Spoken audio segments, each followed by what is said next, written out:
stranger, it's time to take a break.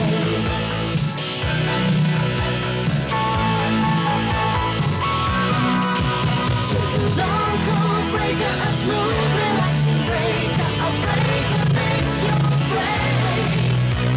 If only for your birthday. Breaker makes your break. Take a breaker. Breaker makes...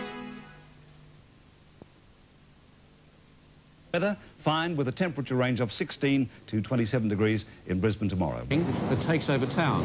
Next on State Affair, how far commercial makers are prepared to go to push a product. We report on how they do it, behind the scenes on big budget productions that last a mere 30 seconds. A real eye-opener. One of our reports next on State Affair. I hope you'll join us tomorrow night for that report and more.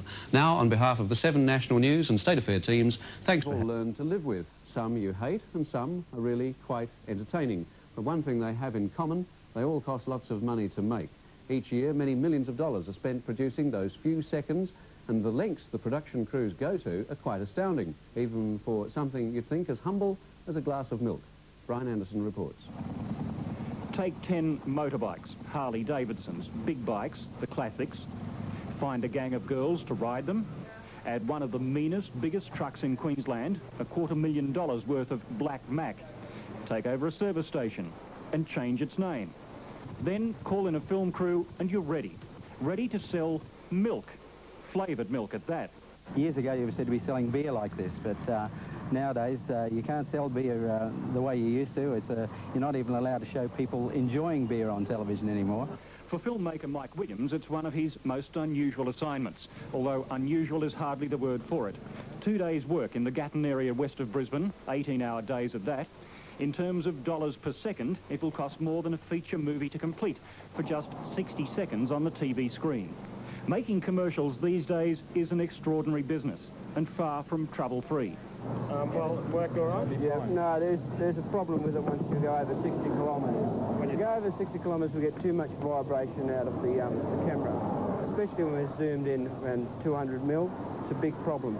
The completed commercial will tell a story, a fantasy involving a young driver who's run out of petrol, girls driving trucks and girls riding bikes. To do that, you have to film on a highway. It can't be recreated in a studio. So first, find the talent and the highway. That was the hard part. We contacted every talent agency in town and asked for girls who could ride bikes, and it's like people who can ride horses for advertising. The same thing happens. They say, oh yeah, I can ride a bike. And what have you ridden? A little scooter, 50cc thing. These bikes are very big, very heavy, and so that's a problem. We managed to find 3 girls who can really ride the big bikes even, and they look great, so we're away. What about the mechanics of shooting on a highway and at the truck stop? Obviously, a lot involved there with traffic control for starters. Yes, traffic control. Needless to say, we don't want to hold people up. We have to have a 2-lane road, obviously, and the cooperation of the police to ride shotgun in the stern, and they hold up the traffic to stop people coming into the view of the cameras. And we usually only operate for a minute or 2 in each direction so that nobody gets too angry about it. There's so much shadow, the contrast is so high. If she moves into the sun, she'll be right. But why all the fuss and the expense? Flavoured milk is flavoured milk. The ad makers say no, that's not quite true. The soft drink market is worth millions of dollars, and grabbing an extra share is well worth the exercise. But girls, bikes and big trucks are an unusual way to go about it. Selling milk with a bunch of bikers and using the fantasy bit, are you trying to give milk a macho image? Not so much a macho image as a very interesting image. Some of the research we had indicates that the heavy drinkers, surprisingly, of flavoured milk are male 16 to 39. As David was saying, we wanted to sort of hit a male target market and a wide one too, a broad one from sort of 16 to 40. And part of the difficulty there was finding something that males that sort of span of age will be interested in collectively. And of course females is one thing that we think they might all be interested in. Something that blokes will watch, eh? Yeah, that's exactly right. In actual fact, it's not a commercial that has sex in it, if you like, for sex's sake. Indeed, it's just really a fun, enjoyable commercial. I think that people will just get a big kick out of and enjoy when it goes to air, really, yeah. And nor is it really a macho image. It's more of a tongue-in-cheek image.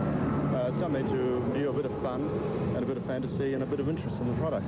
For filming indoors, a cafe at Gatton was taken over and converted to the imaginary Bill's Kitchen. Outdoor scenes were shot several kilometres away at Plainview, where Dixon's garage became Bill's.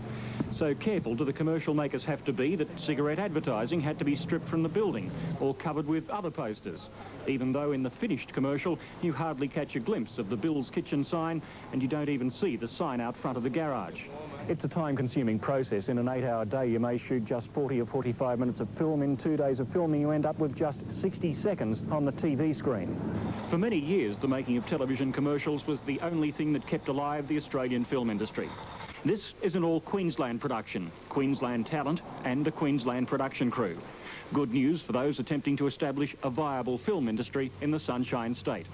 In the past, the job would have been exported south, but that need not happen anymore. The cost and effort may be the same, but it's nice to know we can do it here in the old hometown. A few years ago, that would have been just a dream.